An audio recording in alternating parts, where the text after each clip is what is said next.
नमस्कार, स्वागत है आप सभी का। आप देख रहे हैं अपना बिहार। मैं हूं आपके साथ जया मिश्रा। बुलेटिन की शुरुआत बड़ी खबर के साथ करने जा रहे हैं और बड़ी खबर पटना से आपको दें। अपराधियों ने युवक को गोली मारी है। घायल का एनएमसीएच में इलाज जारी है। आपसी रंजिश में हमले की आशंका है। पुलिस पूरे मामले की जांच में जुटी हुई है। घायल युवक की पहचान दुरुखी मोगलपुरा मोहल्ला निवासी मोहम्मद नन्हे के रूप में की गई है।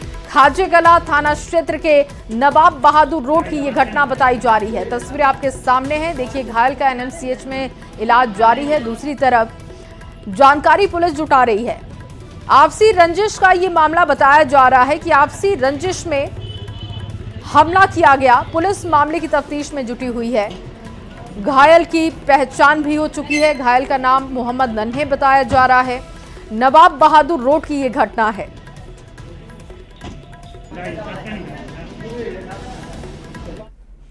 और चलिए अब आपको बड़ी खबर गया से दे, जहां तेज आंधी बारिश में 3 मौत हो गई है। अलग अलग जगहों पर 3 लोगों की जान चली गई है। ठनका गिरने से मजदूर की जान गई।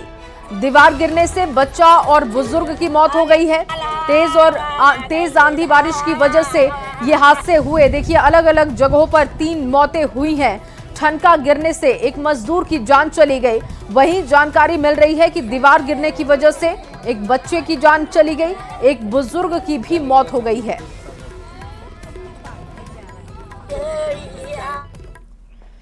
और केंद्र सरकार का बड़ा फैसला सामने आया है। एक बड़ी जानकारी आपको दे दे, बांग्लादेश से कई चीजों के आयात पर रोक लगा दी गई है।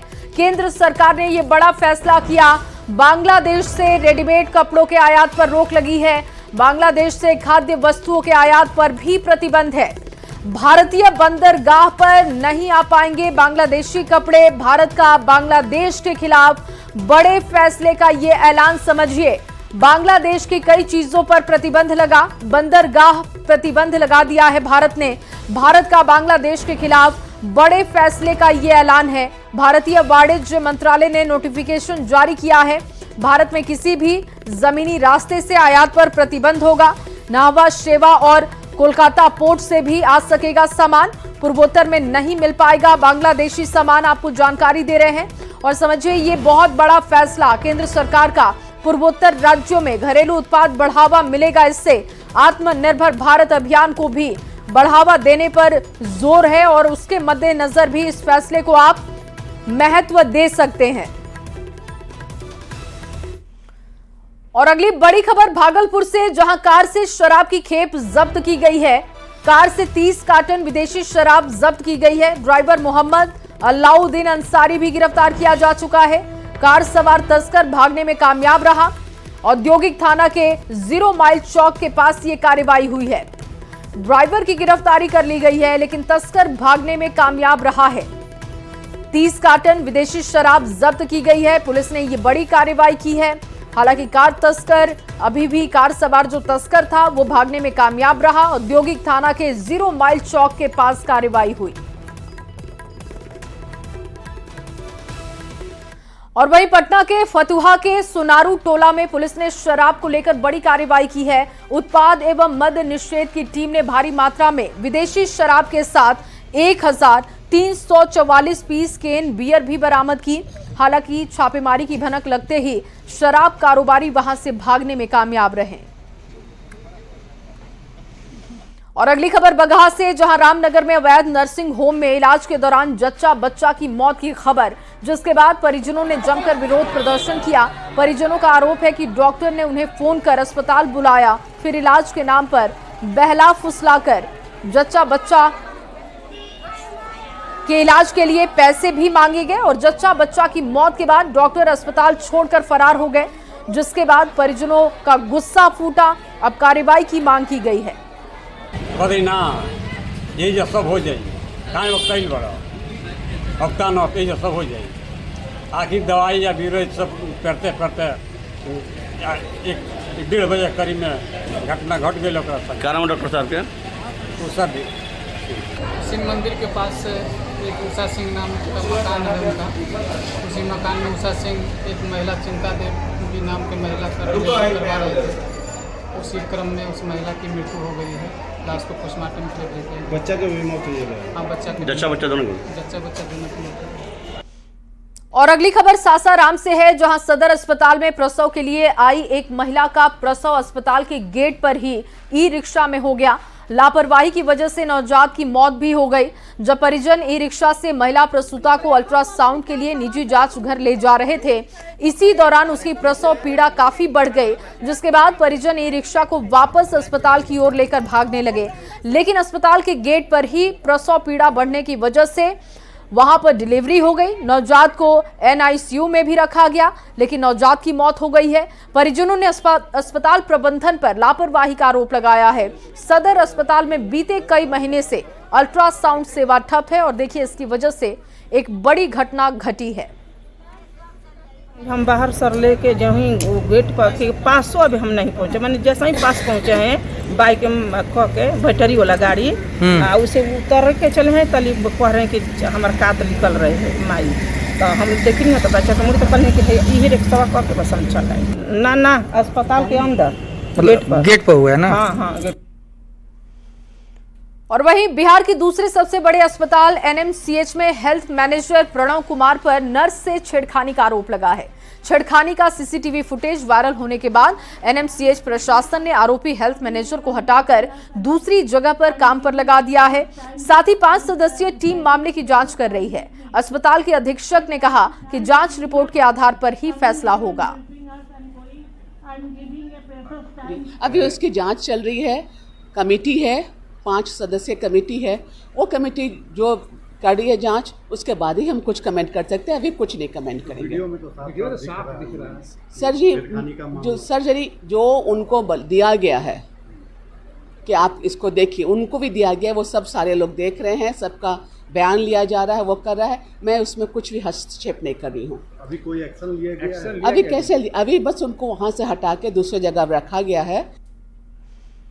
और अगली बड़ी खबर सिवान से। सिवान की एक अदालत ने राष्ट्रीय जनता दल के अध्यक्ष लालू प्रसाद के खिलाफ एक इश्तिहार जारी किया है।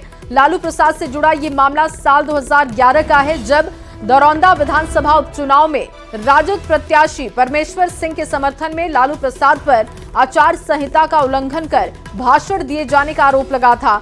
उस समय लालू प्रसाद के ऊपर आदर्श आचार संहिता उल्लंघन का मामला दर्ज भी हुआ था। लालू प्रसाद पिछली सुनवाई में हाजिर नहीं हुए थे, जिसके बाद कोर्ट ने उनके खिलाफ इश्तिहार जारी किया। इश्तिहार में लालू प्रसाद के गांव फुलबरिया का पता है, जहां अब इश्तिहार चिपकाया जाएगा। इस मामले की अगली सुनवाई 30 मई को है। और अब आपको पटना से बड़ी खबर दे दे, एक बार फिर बिहार दौरे पर आएंगे लोकसभा में नेता प्रतिपक्ष राहुल गांधी। मई के अंतिम सप्ताह में राहुल गांधी का कार्यक्रम होगा। सीएम नीतीश कुमार के गढ़ नालंदा में अत्यंत पिछड़ा वर्ग सम्मेलन में भाग लेंगे राहुल गांधी। अभी तक के कार्यक्रम के अनुसार 27 मई को आना है राहुल गांधी को। पिछले 5 महीने में राहुल गांधी का ये 5वां दौरा है। राहुल गांधी के लगातार बिहार दौरे से खुद को मजबूत करने में कांग्रेस जुटी हुई है। और आपको बता दें कि 29-30 मई को प्रधानमंत्री का भी कार्यक्रम है। और इस बीच जानकारी मिल रही है कि 27 मई को राहुल बिहार दौरे पर आ सकते हैं, यहां पर उनके कार्यक्रम हैं।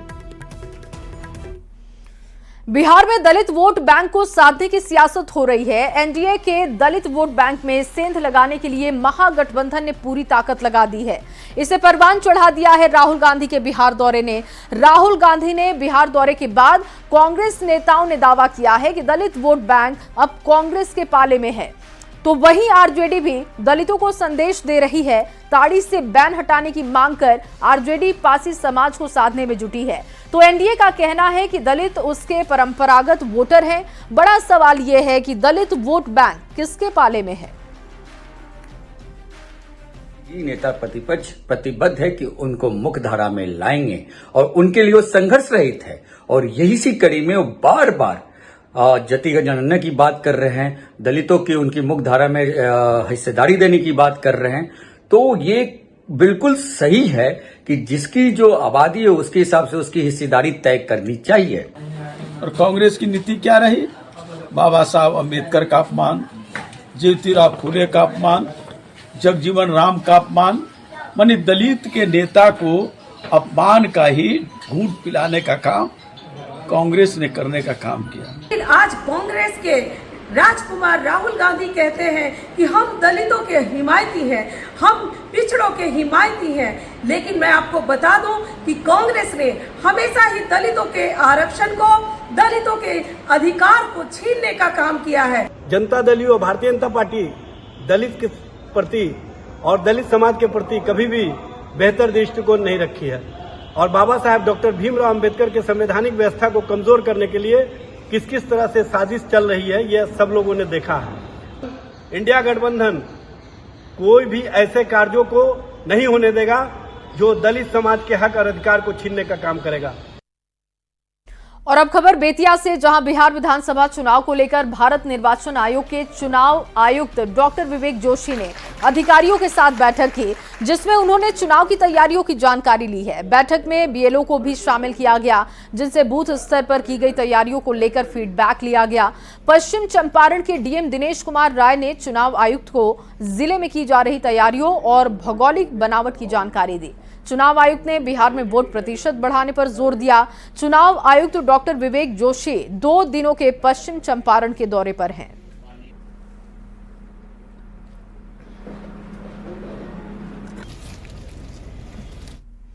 और वहीं राज्यपाल आरिफ मोहम्मद खान से आज वरिष्ठ संत स्वामी अभिषेक ब्रह्मचारी ने मुलाकात की है। युवा चेतना के राष्ट्रीय संयोजक रोहित कुमार सिंह ने भी राज्यपाल से मुलाकात की। इस दौरान पूर्व विधान पार्षद लाल बाबू प्रसाद और बीजेपी नेता शिशिर कुमार भी मौजूद रहे।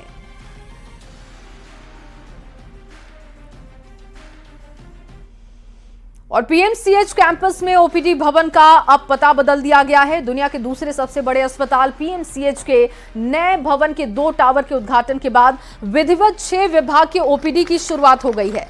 अस्पताल के अधीक्षक ने इसका शुभारंभ किया। अब हाईटेक अस्पताल के नए भवन में एक ही छत के नीचे अत्याधुनिक सुविधाओं का जहां मरीज लाभ उठा सकेंगे, वहीं डॉक्टर्स के लिए भी इलाज करना बहुत आसान होगा। धीरे धीरे नए भवन में सभी विभागों की शुरुआत होगी। गायनी, डेंटल, जनरल मेडिसिन और पीडियाट्रिक और इसके साथ ही पीएसएम विभाग का ओपीडी शुरू भी किया जा चुका है। जायजा लिया है न्यूज 18 के संवाददाता रजनीश कुमार ने। आपको उनकी रिपोर्ट दिखाते हैं। दुनिया के दूसरे सबसे बड़े अस्पताल में शुमार सूबे का सबसे बड़ा अस्पताल पीएमसीएच अब ग्लोबल पहचान हासिल करने वाला है। यानी 3 मई को सीएम नीतीश कुमार ने इस अस्पताल के नए भवन का उद्घाटन किया था। आज से इसकी शुरुआत हो गई है और देख सकते हैं कि अभी फीता काटकर, दीप जलाकर अस्पताल के अधीक्षक ने इसकी शुरुआत की है। यानी एक साथ अस्पताल में अब 6 ओपीडी की शुरुआत हुई है। अब यहां पर जो भी मरीज आएंगे नए भवन में इलाज करवा सकेंगे। इसी दिन का बहुत खुशी की बात है और इसी दिन का इंतजार भी था। जब हम सुपरिटेंडेंट बने थे 1 फरवरी 21 को, तो उसके बाद 8 फरवरी को इसका शिलान्यास हुआ था और मेरे रहते हुए इसका जो है सो उद्घाटन हुआ।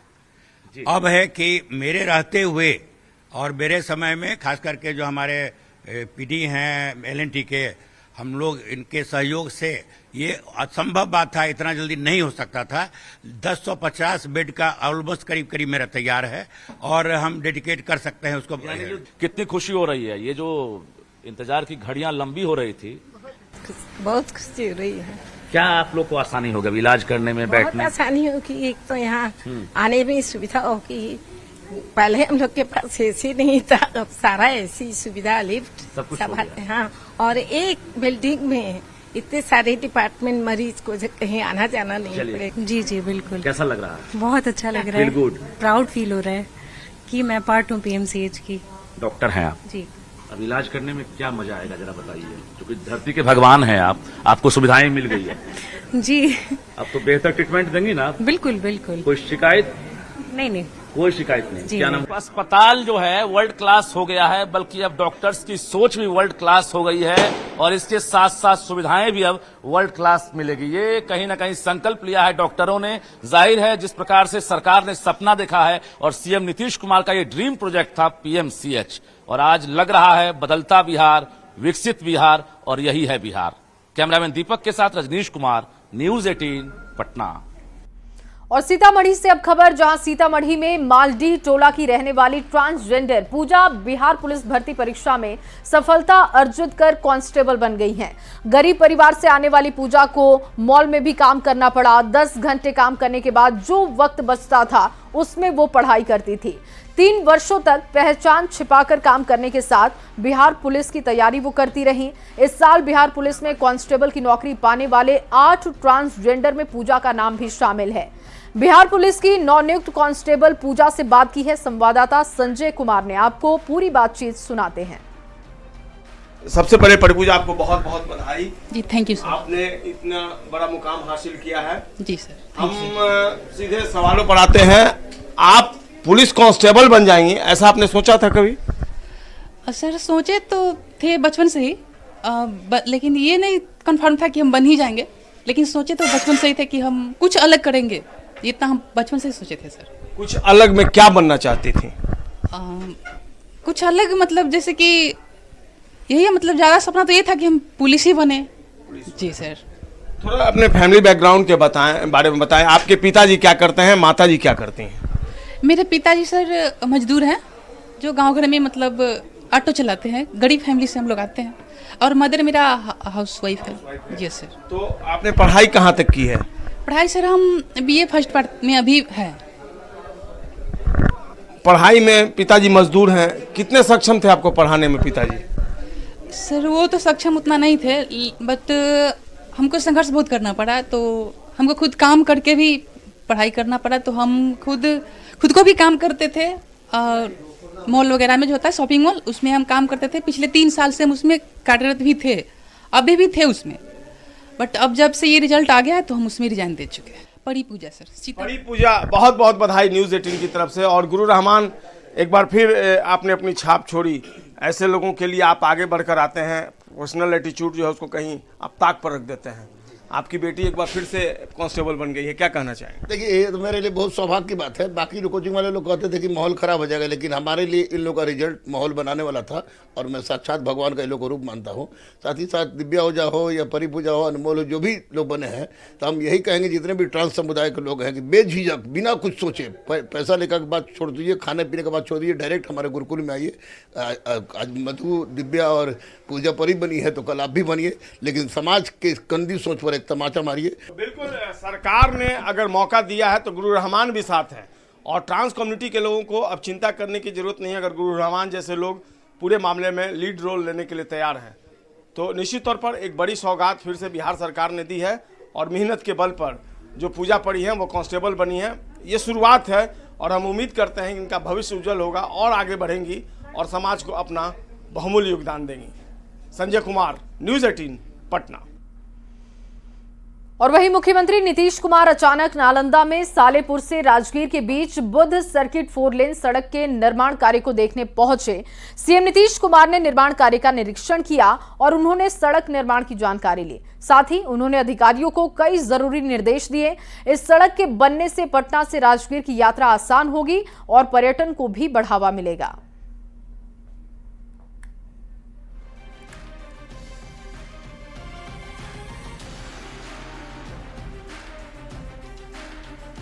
और इसी खबर के साथ इस बुलेटिन में बस इतना ही। आप बने रहिए न्यूज़ 18 बिहार झारखंड के साथ।